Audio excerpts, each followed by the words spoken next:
Hello guys, welcome to kingdom of investment. आज का जो टॉपिक है हमारा बहुत ही इंटरेस्टिंग होने वाला है और आज के टॉपिक में हम सबसे पहले बहुत सारे रूल्स की बात करेंगे। जो कि रूल्स आपने बहुत सारे सुने होंगे, जैसे कि रूल ऑफ 72 है, 100 माइनस एज रूल है, घर खरीदने के लिए अलग फिक्स मैथमेटिकल रूल्स बना रखे हैं, कार खरीदने के लिए अलग से फिक्स मैथमेटिकल रूल्स बना रखे हैं। और इस तरह के आप बहुत सारे फिन इन्फ्लुएंसर्स और लोगों को फॉलो कर रहे होंगे, बहुत से आर्टिकल भी शायद आपने पढ़े हों, बुक्स में पढ़ा हो और इन रूल्स को फॉलो करने की शायद आपने कोशिश भी की होगी। लेकिन आपको एक्चुअल में यहाँ पे ये बताना चाहूँगा, हम जो मेजॉरिटी ऑफ रूल्स हैं उनके जो मिथ्स हैं उनको डिबंक करने वाले हैं। हम आपको ये बताने वाले हैं कि ये रूल्स हैं, ये थंब रूल्स नहीं है, ये डम रूल्स हैं। आपको लग रहा है कि मैं इस रूल को फॉलो करूंगा और मेरे फाइनेंसेस बहुत अच्छे हो जाएंगे, लेकिन रियलिटी कुछ हो रही है। तो आइए स्टार्ट करते हैं। तो सबसे पहले हम बात करते हैं कार खरीदने का एक रूल जो कि बहुत फेमस है, आपने बहुत सुना होगा। उस रूल का नाम है 20-4-10 रूल। अब इसका मतलब क्या है? 20 यानी कि जो भी आपका कार का जो टोटल अमाउंट है, मान लीजिए 10 लाख रुपए है, तो 20% आपको उसका डाउन पेमेंट देना है, यानी कि 2 लाख रुपए। 4 साल के लिए आप मैक्सिमम लोन ले सकते हैं, इससे ज़्यादा आपका लोन टेन्योर नहीं होना चाहिए। और 10 यानी कि 10% से ज़्यादा ईएमआई नहीं होनी चाहिए, यानी आपकी जो मंथली इनकम है उसकी जो ईएमआई बन रही है कार की, वो उसके 10% से ज़्यादा नहीं होनी चाहिए। अब आप प्रैक्टिकली इस पे सोच के देखिए तो आप ये पाएंगे कि ये थंब रूल नहीं है, ये डम रूल है, बहुत बेवकूफ़ बनाने वाला रूल है। ये आईएएस को जैसे समझते हैं। मान लीजिए आप एक अच्छे ठीक ठाक से लेवल की गाड़ी ले रहे हैं, जैसे मान लीजिए क्रेटा आप सोच रहे हैं। तो क्रेटा का जो बीच का मॉडल हम पकड़ के चलते हैं, बेस मॉडल लगभग 11-12 से स्टार्ट है, तो हम 15 लाख का मॉडल पकड़ के चलते हैं और अपर मॉडल आई थिंक 18-19 लाख के लगभग जा रहा है अभी। तो 15 लाख का हम लेते हैं कि मान लीजिए हमें क्रेटा लेनी है। अब उसकी 20% डाउन पेमेंट, यानी कि 15 लाख का 20% कितना हुआ? 3 लाख रुपए। यानी अब हम 3 लाख रुपए तो दे देंगे डाउन पेमेंट, और बचा हुआ जो 12 लाख अमाउंट है उसकी हमको लेनी है ईएमआई। और ईएमआई कितने लेनी है? मैक्सिमम 4 ईयर्स की। अब इंटरेस्ट रेट जनरली देखेंगे तो 8.5-9 के लगभग आपको कार लोन आराम से मिल जाएगा, अगर आपकी जो क्रेडिट हिस्ट्री है वो अच्छी है। तो आपने मान लीजिए 9% पे आपने कार लोन लिया, तो अब जो आपकी ईएमआई आएगी वो आएगी लगभग 29,800 समथिंग, इसको 30,000 हम मान लेते हैं। यानी कि आपकी ईएमआई आ रही है 30,000। तो इसका क्या मतलब है? इस रूल के हिसाब से आपकी जो मंथली इनकम है वो होनी चाहिए इसकी 10 टाइम्स, यानी कि 3 लाख रुपीज़। यानी कि 3 लाख रुपीज़ आपकी मंथली इनकम है, तब आप उसका 10% यानी कि 30,000 की आप ईएमआई दे सकते हैं। अब आप सोच के देखिए ये रूल कितना डम है। 3 लाख की जो इनकम है वो कितने लोगों के लिए होगी? और अगर सच में किसी की इनकम 3 लाख है तो क्या वो क्रेटा लेगा या उससे भी ऊपर की गाड़ी वो लेने की सोचेगा? तो बहुत बेसिक सी बात है। और अगर मुझे ईएमआई पे कार लेनी ही है और मेरी इनकम 3 लाख है और मुझे 15 लाख की कार लेनी है, तो मैं तो 5 महीने की इनकम या मान लीजिए 6 या 7 महीने की सेविंग से ही मैं उसे ले लूँगा। तो मुझे ईएमआई लेनी ही क्यों है? यानी कि बेसिकली अगर इस रूल को देखें तो बहुत बहुत डम रूल है ये। 20 इज़ गुड, 20% का डाउन पेमेंट ठीक है, मैं भी मानता हूँ कि कम से कम आपको सोचना चाहिए कि आपको देना चाहिए। 4 साल की टेन्योर ठीक है, मान लेते हैं। पर ये जो 10% ईएमआई का रूल है, थियरी में शायद बहुत अच्छा लगेगा, लेकिन एक्चुअली में प्रैक्टिकल बिल्कुल भी नहीं है। आप खुद इसको सोच के देख सकते हैं। बल्कि मैं आपको रिकमेंड करूँगा कि आप कुछ चीज़ों का ध्यान रखिए आप जब कार ले रहे हैं तो। जैसे कि डाउन पेमेंट आप ठीक ठाक अमाउंट देने की कोशिश करिए, ना कि बिल्कुल बेसिक मिनिमम। और जो इसकी जो ईएमआई है, आप इसको 30% से ऊपर नहीं जाने दीजिए, क्योंकि 30% से ऊपर सच में ख़राब है, लेकिन 10% तो देखिए प्रैक्टिकली पॉसिबल ही नहीं है। आप कोशिश कीजिए कि जो डाउन पेमेंट है आप वो खुद पूरी अपनी सेविंग्स से दें, ना कि वो भी आप किसी से। जनरली लोग क्या करते हैं कि कार लोन तो वो ले ही रहे होते हैं जितने की ईएमआई होती है, जो डाउन पेमेंट है उसका भी अमाउंट वो पर्सनली या तो पर्सनल लोन ले लेते हैं या किसी फ्रेंड फैमिली से लोन ले लेते हैं। तो वो एक्चुअली में डम डिसीजन है। आप कोशिश करिए कि जो डाउन पेमेंट है वो आप ज़्यादा से ज़्यादा दे और खुद के अमाउंट सेविंग से ही दे। अब दूसरा रूल है हम जिसकी बात करते हैं, वो घर खरीदने के लिए कई फिन इन्फ्लुएंसर्स आपको बताएंगे या आर्टिकल भी आपको मिलेंगे। वो दूसरा रूल है 3-20-30। इवन कई लोग यूज करते हैं 3-20-30-40 रूल। तो ये क्या है? 3 यानी कि आपकी जो ईयरली इनकम है उससे 3 टाइम से ज़्यादा उस घर की टोटल कॉस्ट नहीं होनी चाहिए। और 20 यहाँ पे मतलब है कि आपको 20 ईयर से ज़्यादा की ईएमआई नहीं लेनी। और 30 का मतलब है कि आपकी जो ईएमआई है आपकी मंथली इनकम का 30% से ज़्यादा ना हो। और 40 भी कुछ लोग यूज़ करते हैं कि 40 की एज से पहले आपको घर नहीं लेना है। अब आप खुद प्रैक्टिकली सोच के देखिए, अगर आप मैं यहाँ पे एक बेसिक मानूँ, 50,000 एक ठीक ठाक सैलरी है, बहुत अच्छी भी नहीं है और बहुत लो भी नहीं है, जिसमें आपको सेविंग की सोच सकते हैं, शायद होम लोन भी अगर आप लेना चाहें तो आप सोच सकते हैं।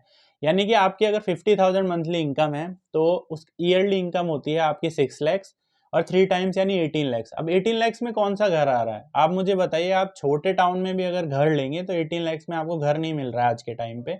सिटीज़ में तो छोड़ दीजिए कि टीयर 2 टीयर 3 सिटीज़ में भी सवाल ही नहीं पैदा होता कि आपको 18 लैक्स में कोई घर मिल जाएगा, फ्लैट मिल जाएगा। इवन फ्लैट मिलना भी बहुत ऑलमोस्ट इम्पॉसिबल है आपको सिटी में सिर्फ 18 लाख की इनकम में। इवन आप 1 लाख मंथली भी कमाते हैं और इस रूल को फॉलो करते हैं तब भी 36 लाख ही हुआ। 36 लाख भी अगर आप देखेंगे तो अच्छे जो एरियाज़ हैं, चाहे मुंबई हो गया, चाहे दिल्ली के भी बहुत सारे एरिया हैं, 36 लाख में भी आपको फ्लैट बिल्कुल नहीं मिल पाएगा।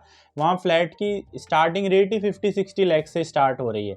तो आप देखिए ये रूल कितना डम है, जबकि 1 लाख मंथली इनकम अपने आप में एक अच्छी इनकम है। बहुत लोग नहीं कमा रहे हैं 1 लाख मंथली, तो उस हिसाब से आपकी इनकम अच्छी है, लेकिन फिर भी अगर आप इस रूल को फॉलो करेंगे तो आप घर तो लेने का आप सवाल ही नहीं पैदा होता। हालांकि 20-30 का जो रूल है इसमें ठीक है कि 20 ईयर्स की आपकी EMI से ज़्यादा ना हो और 30 यानी 30% EMI, ये भी ठीक है। लेकिन 40 का है कि मैं 40 की एज से पहले घर लेना ही नहीं है, ये बहुत ही स्टूपिड बात लगती है मुझे। क्योंकि जो पहला घर है आपका, आप उसको काउंट नहीं कर सकते फाइनेंस डिसीजन की तरफ से कि आप फाइनेंशियली कितना सही है, मुझे कैश फ्लो दे रहा है कि नहीं, मेरी EMI, इतना आप नहीं सोच सकते।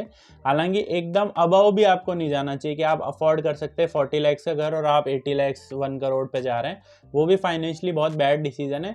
लेकिन अगर आप सोचेंगे कि 40 की एज तक तो मुझे घर लेना ही नहीं है, चाहे मैं वेल टू डू हो गया हूँ, मुझे तब इन्वेस्ट करना है, फिर मैं और अच्छा घर लूँगा, तो ये मेरे हिसाब से एक बहुत ही स्टूपिड डिसीजन है। क्योंकि पहला घर आपके लिए एक फाइनेंशियल सिक्योरिटी है और मेंटल पीस है, और इससे ऊंचा कुछ नहीं है। आप पैसा भी इसीलिए कमाते हैं क्योंकि आपको मेंटल पीस चाहिए, आप आपकी फैमिली को अच्छा प्रोवाइड करना चाहते हैं, ना कि आप इसलिए कमाते हैं कि यार ये ROI इसका सही नहीं बैठ रहा है, इसका कैश फ्लो सही नहीं बैठ रहा है। तो ये भी जो दूसरा रूल है, ये भी थंब रूल नहीं है, ये भी एक डम रूल ही है। अब तीसरा जो रूल मैं बात करूंगा यहाँ पे वो है 100 माइनस एज रूल। ये क्या है?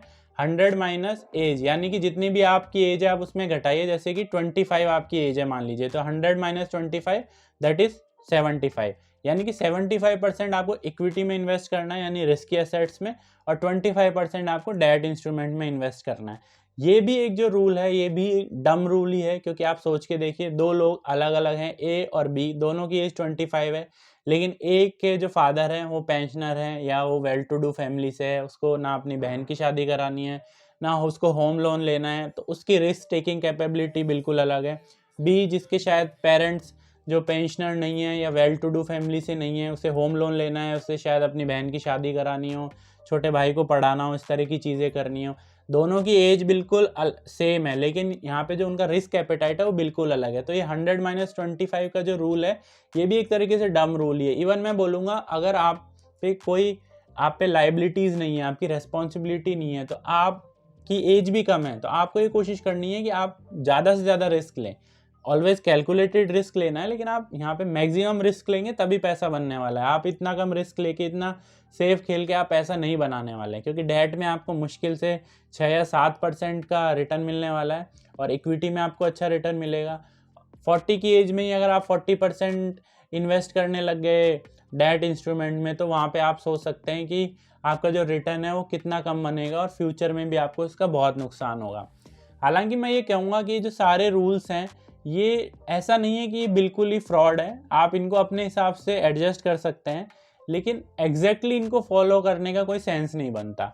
इवन कुछ जो रूल्स हैं वो अच्छे रूल्स भी हैं, जैसे एक 20 टाइम इंश्योरेंस का रूल, कि आपकी जो भी ईयरली इनकम है उसको 20 टाइम मल्टीप्लाई करके आप इतने अमाउंट का टर्म इंश्योरेंस ले। यानी कि अगर आप 1 लाख कमाते हैं मंथली और आपकी 12 लाख ईयरली इनकम हुई, तो उसको 20 से मल्टीप्लाई करके, यानी कि आपका मिनिमम जो टर्म इंश्योरेंस है वो 2.4 करोड़ बनता है। क्योंकि एक बेसिक मान सकते हैं कि अगर आप कमाते अभी तो अगले 20-25 साल और कमाते, और अनफॉर्चुनेटली अगर कुछ हो जाता है आपको, तो आपकी फैमिली को ये चाहिए कि उनको 20 ईयर्स की इनकम तो एटलीस्ट प्रोवाइड हो। ये एक रूल है जो सच में अच्छा है। 40% EMI का रूल भी अच्छा है कि आपकी ओवरऑल जो EMI है वो किसी भी सिचुएशन में आपकी मंथली इनकम से 40% अप नहीं जानी चाहिए। इवन आप देखेंगे जब आप लोन लेते हैं तो बैंक्स वाले भी चेक करते हैं, वो भी ये कंसीडर करते हैं कि आपकी जो टोटल EMI है वो आपके इनकम की 40% से ऊपर नहीं जानी चाहिए। और एक रूल और जैसे फर्स्ट वीक रूल, इसके मतलब क्या होता है कि जब भी आपकी इनकम आए उसके फर्स्ट वीक के अंदर यानी एक वीक के अंदर अंदर आपको इन्वेस्ट कर देना है। चाहे आप SIP कराते हैं, चाहे आप RD कराते हैं, कुछ भी फिक्स जगह आप इन्वेस्ट करते हैं, स्टॉक्स में इन्वेस्ट करते हैं, तो आपको विद इन अ वीक ही आपको इन्वेस्ट करना है, क्योंकि उसके बाद आपकी डेफिनेटली आपके वो पैसे अगर उसमें रखे रहेंगे तो वो खर्च हो जाएंगे। ये रूल्स ज़रूर हैं, जो कुछ अच्छे रूल्स हैं।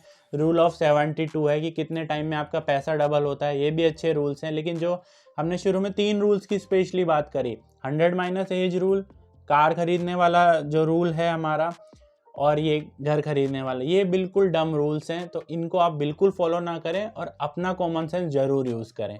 Thank you. अगर आपको कुछ अच्छा सीखने को मिला तो कमेंट में ज़रूर बताएं, और आपकी रेटिंग दे 1 से 10 के बीच में, आप कितने सेटिस्फाई हैं, आपको कुछ नया सीखने को मिला तो हमें ज़रूर बताएं। Thank you.